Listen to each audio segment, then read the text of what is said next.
ASHA workers సమస్యలపై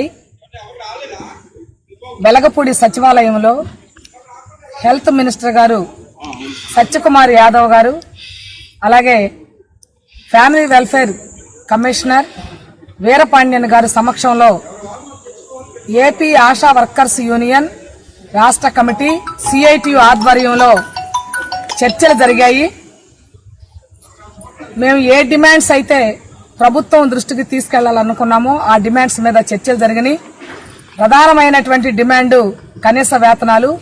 ఈ వేతనాలకి సంబంధించింది సీఎం గారితో మాట్లాడి త్వరలో డెసిషన్ చెప్తామని చెప్పారు.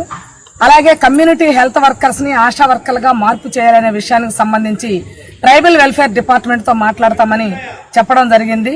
దాంతో పాటు సెలవులు, అన్ని రకాల సెలవులు ఇవ్వాలని, ఫెడరల్ ఖర్చులకు సంబంధించినవి ఫైలు ఆల్రెడీ ఫైనాన్స్ నుంచి వెనక్కి వచ్చింది. దాని రిమార్క్స్ రాసి మరలా పంపించాం, త్వరలో అవుతాయి, వాటికి సంబంధించినటువంటి ఇస్తామని చెప్పారు. నియామకాలు ప్రభుత్వమే చేపట్టాలని అడిగాము, దానికి సంబంధించి అంగీకరించారు. ఏఎన్ఎం, జిఎన్ఎం ట్రైనింగ్ అయినటువంటి వాళ్ళకి వెయిటేజీ ఇవ్వాలని అడిగాము. దానికి సంబంధించినటువంటిది గతంలో ఇచ్చినటువంటి జీవోని పరిశీలించి దానికి సంబంధించినటువంటి ఉత్తర్వులు జారీ చేస్తామని చెప్పారు. అలాగే నాణ్యమైన యూనిఫాము, నాణ్యమైన సెల్ ఫోన్ ఇవ్వాలని కోరాము. వాటికి సంబంధించి మార్చి ఏప్రిల్ నెలాఖరు లోపు ఇస్తామనేటటువంటి పద్ధతిలో చెప్పడం జరిగింది. నియామకాలు ప్రభుత్వమే చేపట్టాలని అడిగాం, వాటికి సంబంధించి డెసిషన్ తీసుకుంటామనే పద్ధతిలో చెప్పడం జరిగింది. ఇప్పటి వరకు పిఎంజేజేబీవై, పిఎంఎస్బీవైకి సంబంధించి 50 ఏళ్లు లోపు ఉన్న వాళ్ళు సహజ మరణం అయితే 2 లక్షల రూపాయలు వస్తా ఉన్నాయి. అనేక మంది ఆశా వర్కర్లు చనిపోతా ఉన్నారు. వాళ్ళకి సంబంధించి కనీసం 10 లక్షల రూపాయలు గ్రూప్ ఇన్సూరెన్స్ ఏ కారణంతో చనిపోయినా ఇవ్వాలనే పద్ధతిలో కోరాము. దానికి సంబంధించి బ్యాంకర్స్ తో మాట్లాడి ఏమి స్కీమ్స్ ఉన్నాయి, ఏమి ప్రొవిజన్ ఉన్నాయో చూసి 50 ఏళ్ల తర్వాత చనిపోయేటటువంటి వాళ్ళకి 50 ఏళ్లు లోపు ఉన్నటువంటి వాళ్ళకు కూడా మరింత బెనిఫిట్ పొందేటటువంటి పద్ధతిలో పరిశీలన చేసి వాటిని ఇంప్లిమెంట్ చేస్తామనేటటువంటి పద్ధతిలో మాట్లాడారు. ప్రభుత్వం సానుకూలంగా స్పందించింది. మా సమస్యల పరిష్కారం చేయడం కోసం ప్రభుత్వం సానుకూలంగా స్పందించినందుకు వారికి ధన్యవాదాలని తెలియజేస్తా ఉన్నాం.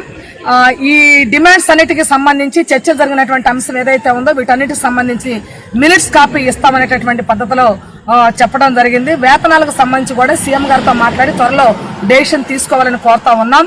మే నెలాఖరు వరకు ఈ సమస్యల పరిష్కారం ప్రభుత్వం చేస్తుందని మేము ఆశిస్తా ఉన్నాం. అప్పటి వరకు వేచి చూస్తాం. ఈ లోపు పరిష్కారం చేస్తే మంచిది. ఒకవేళ చేయకపోతే మే తర్వాత నిరవధిక సమ్మెకి వెళ్ళటానికి ఆశా వర్కర్లు సిద్ధంగా ఉన్నారని కూడా ప్రభుత్వానికి తెలియజేస్తా ఉన్నాం. ఆశా వర్కర్స్ అందరూ కూడా ఈ చర్చలకు సంబంధించిన విషయాలన్నీ అవగాహన చేసుకుని డ్యూటీలు చేయాలి. రాష్ట్ర కమిటీ ఎప్పుడు ఏ పిలిపించినా దాన్ని అందుకోవటానికి, ఆందోళన పోరాటాలు చేయడానికి సిద్ధంగా ఉండాలని కూడా ఏపీ ఆశా వర్కర్స్ అందరికీ కూడా విజ్ఞప్తి చేస్తా ఉన్నాం. K Dhanalakshmi, AP ASHA workers union రాష్ట్ర ప్రధాన కార్యదర్శి, సిఐటి అనుబంధ సంఘం. ఈరోజు చర్చల్లో యూనియన్ రాష్ట్ర ప్రధాన కార్యదర్శిగా ఉన్నటువంటి ధనలక్ష్మి, నేను, అలాగే యూనియన్ రాష్ట్ర అధ్యక్షులుగా ఉన్నటువంటి జి రమణ కుమారి గారు, అలాగే యూనియన్ రాష్ట్ర ఉపాధ్యక్షులుగా ఉన్నటువంటి సిహెచ్ పద్మ, సత్యవతి, కార్యదర్శులుగా ఉన్నటువంటి లక్ష్మి, కోశాధికారిగా ఉన్నటువంటి కమల గారు ఈ చర్చల్లో పాల్గొనడం జరిగింది. రాష్ట్ర కమిటీగా సమస్యలు త్వరగా పరిష్కారం కావాలని మేము ఆశిస్తా ఉన్నాం.